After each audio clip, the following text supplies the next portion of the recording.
हमारे देश में छोटे किसानों की संख्या लगभग 85-86% है।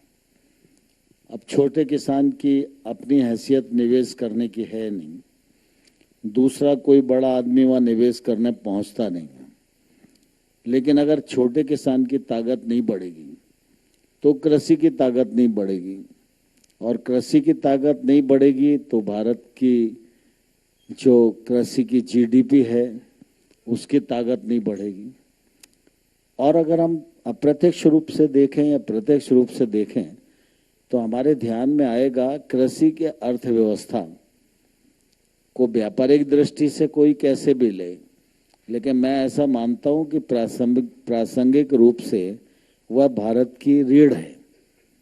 कोविड के समय भी सब लोगों ने महसूस किया, सारी अर्थव्यवस्थाएं रुक गई थीं, लेकिन कृषि की अर्थव्यवस्था ने देश का पूरा साथ दिया और प्रतिकूल परिस्थितियों में भी अपनी प्रासंगिकता को सिद्ध किया।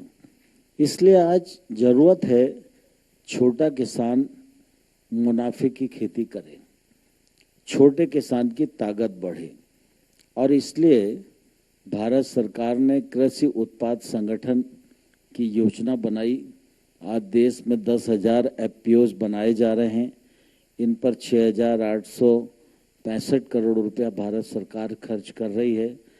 कोशिश है मैदानी क्षेत्र में कम से कम 300 किसान, और पहाड़ी और नॉर्थ ईस्ट के जो क्षेत्र हैं उनमें लगभग 100 किसान इन एफपीओज के मेंबर बने। और जब इन एफपीओ से छोटे छोटे किसान जुड़ेंगे तो निश्चित रूप से वो महंगी फसलों पर जाने की तरफ विचार कर सकते हैं, वो टेक्नोलॉजी के उपयोग की तरफ विचार कर सकते हैं। एक साथ अपना जो आदान है, चाहे वो फर्टिलाइजर हो, बीज हो, पेस्टिसाइड हो, एक साथ खरीदेंगे मिलकर तो निश्चित रूप से उनको सस्ते दामों पर उपलब्ध होगा। उपकरणों की स्वयं भी खरीद कर सकते हैं और कस्टमाइजिंग सेंटर का भी उपयोग कर सकते हैं। जब एक एफपीओ में 300 किसान मिलकर विचार पूर्वक खेती करेंगे तो वो क्रॉप पर भी विचार करेंगे, क्रॉप के पैटर्न पर भी विचार करेंगे, क्रॉप में किस प्रकार की टेक्नोलॉजी का इस्तेमाल करना है उस पर भी विचार करेंगे।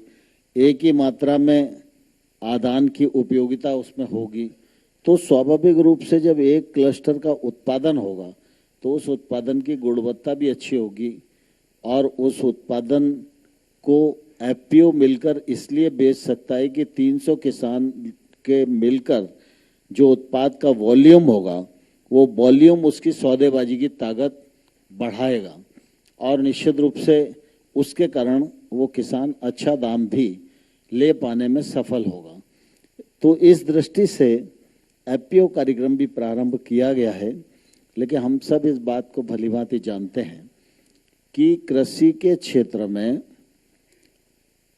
निजी निवेश और सुधार, इन दो चीजों की बड़ी कमी वर्षों से दिखाई दे रही थी। जब देश आजाद हुआ था तो देश के जीडीपी में 50% योगदान एग्रीकल्चर का था। धीरे धीरे बाकी क्षेत्र आगे बढ़ते रहे, ये योगदान घटता गया।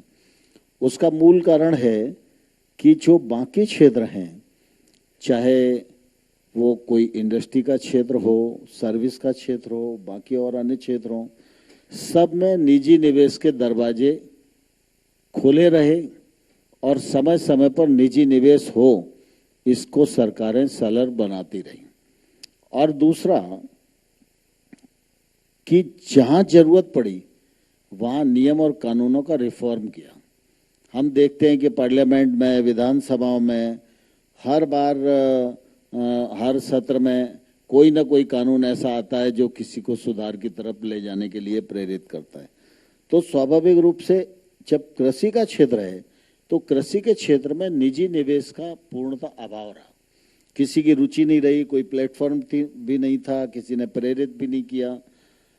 और दूसरा, जो कानूनी सुधार होना चाहिए था वो कानूनी सुधार में भी स्वामीनाथन साहब ने कहा तो था, लेकिन वो दुर्भाग्य से आगे नहीं बढ़ सका।